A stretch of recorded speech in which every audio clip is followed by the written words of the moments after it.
Welcome back. Here's Lee Pace. So how are you?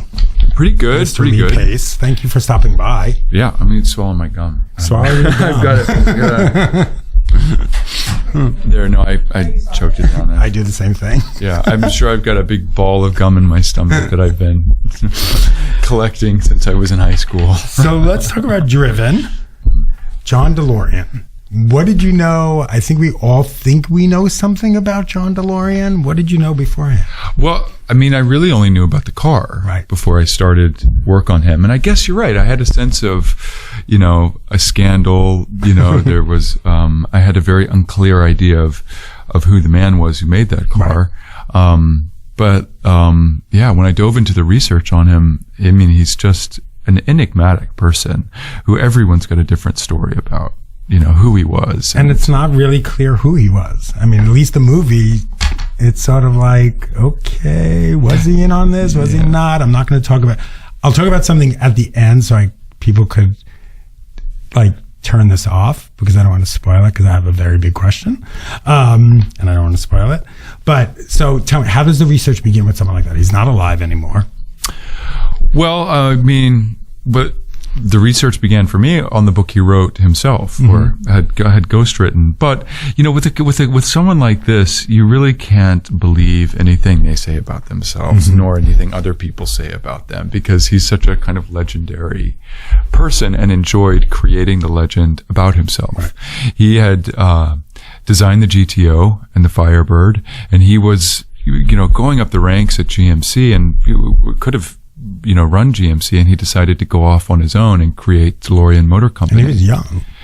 Yeah, he was young. Yeah. I mean, but he was, I think one of the first in this kind of modern age of celebrity CEOs, which is such a specific idea of branding. We could really get into that. Yeah, we could. But it's like, creating a brand around your name and your personality. And, he enjoyed doing that. He enjoyed creating that and kind of saw the money inside it too. I think when it comes down to it, aside from all that, he designed incredible cars, and and not only that, he's, invented things that are in all the cars that we drive today. Really? Yeah. Certain ways the engines function, the airbags. That was something he developed. In the movie, when he said to Jim, he's like, "Oh, have you heard about airbags?" Yeah. And I was like, "Oh, that's right. Airbags didn't always exist." Yeah, and and manufacturing the cars using computers in the way that it's done now in a very common way. But back in the early '80s, that was really cutting edge technology. Right. They were trying to figure out how to, produce cars in a bigger way like they do now.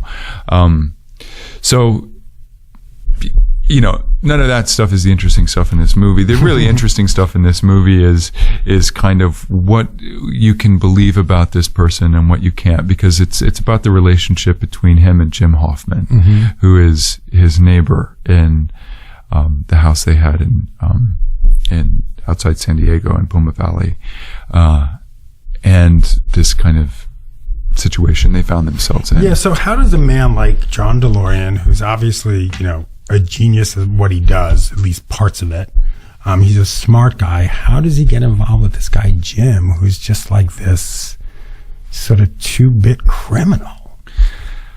Well, I think John is working on this huge project that's taking him all over the world. He's going to, there was a chance they were trying to get the project together in the United States. That wasn't possible, so they tried Puerto Rico, and then they managed to cut a deal with the British government to build a factory in Northern Ireland. And so he was traveling all over the world trying to, collect the pieces he needed to make this car. But the place he really liked to be was this house that he owned in Poma Valley. It's this, comfortable, nice house. And one of his neighbors was Jim Hoffman, and he would have parties at the house. And one thing is undeniable to me about John is that he loved life. He loved his life. He loved his family. He loved interesting people. He loved interesting famous people, but he also just loved interesting people. Right. And Jim was one of his neighbors. Their kids played together. Which also means they sat by the pool and drank beer together. while their kids played together. So that's how we got to know this guy. That's how we figured it out in the movie, that he knows this guy. And I think the way they connected is that they're not really people who are interested in following rules, you know? So I think that there was a common thread that they found of you know, just a disdain for the way things, you know, people who follow rules, and the rules that having to follow rules that they didn't write. And what I found interesting throughout the movie, there are parts where you're really rooting for John DeLorean. Then there are parts of, like, he'll just do this look, and you're like, oh my God, this guy has no scruples. He doesn't care. He's going to do whatever it takes to succeed. So I couldn't figure out if he was a nice guy, a bad guy. I guess it's just a mixture of all of it. I mean, I don't know anyone who's just a nice guy or just a bad guy, you know. I think he's a fascinating guy. But when I think about, because I listened to these, you know, there are these really interesting recordings of meetings that he was, you know, as he's designing this car. When you're designing a car like this, you're debating so many different things. The cost of a plate that will go under the gas tank, you know, that for every car that cost mounts, but it's a safety measure that you either choose to take or you don't choose to take. So I think, you know, it's not up to me, but in the final analysis, I think he's a pretty exceptional guy. You know, I think he's an innovator and someone who puts new ideas out into our world, and that's a pretty cool thing. Not everyone can do that. Right. And then the big question was whether, so basically what happens is he needs money to finance his company. He tries to do it through a drug deal. And now the question was whether he initiated the deal or he was entrapped. And the movie doesn't give a clear answer, and I don't know, do we ever find out a clear answer?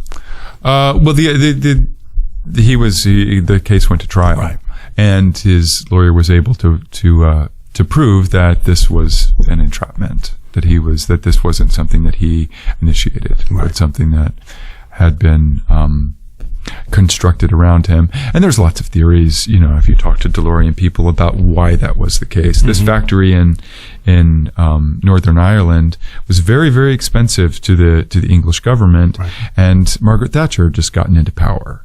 So I doubt she was too pleased about spending that money on cars, right, that were being shipped over to America, right, to the American market.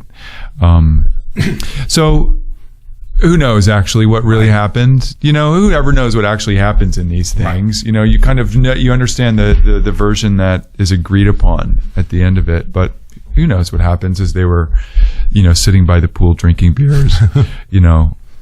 But he did have to come up with a chunk of money to keep the company floating. A lot of money. A lot of money in the early 80s, you know, a lot of money. And he chose to do it this way, which I think says a lot about who he is, you know, to be in this situation. Because the fact is, he was involved in this drug deal. Right. He was sitting there in that room, looking at the suitcase full of coke and thinking, right, well, that's how I'm going to get the money I need to plug the hole so I can, you know,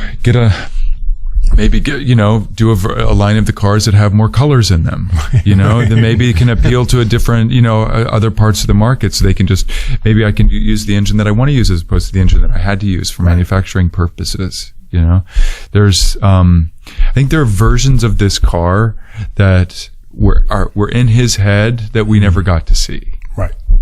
And that's what he was fighting to kind of put out into the world. And famous for saying, you wouldn't buy a used car from me, would you? Yeah.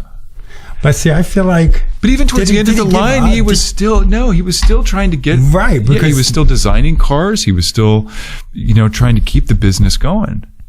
That's, you know... I admire him. I like him. I think he's cool, you know? Did you try to get in touch with anyone who knew him? It's amazing how many people had, you know... encounters with John DeLorean. And what's the most interesting story you heard? Well, I let other people tell the stories that you know, firsthand stories. I need to really kind of go through my notes about that. I mean, the general feeling I had was that people were pretty dazzled by him. Were pretty impressed by the presence of who he was. I mean, he looked like a movie star. Yeah, and I think he could, and I think he just had this force of charisma and just presence about him that people believed in. And he was capable of a lot. He was capable of not only designing these very complicated machines that needed to be safe, needed to be reliable, needed to take people from A to B. Sometimes that distance is very far.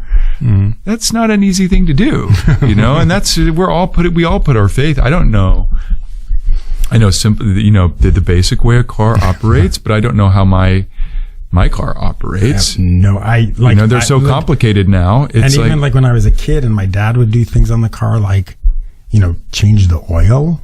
I wouldn't know how to change the oil in my car. Yeah. It's also, I have an electric car, so I guess I don't have to change it. Yeah, the electric cars, it's all computers now. I know, like I said, I know basic things about them, but I don't know how they run now. And so there's a lot of moving parts in creating a machine like that and making it affordable so that we can all buy it, and he's been a part of that. Not to the sum total of John DeLorean is not this story. It's creating the GTO, creating putting a big engine in a smaller car. That's create the idea of a muscle car. There's a glamour to that. That it still is. I mean, all those cars, we still get excited when we see them. Yeah. So tell me about getting into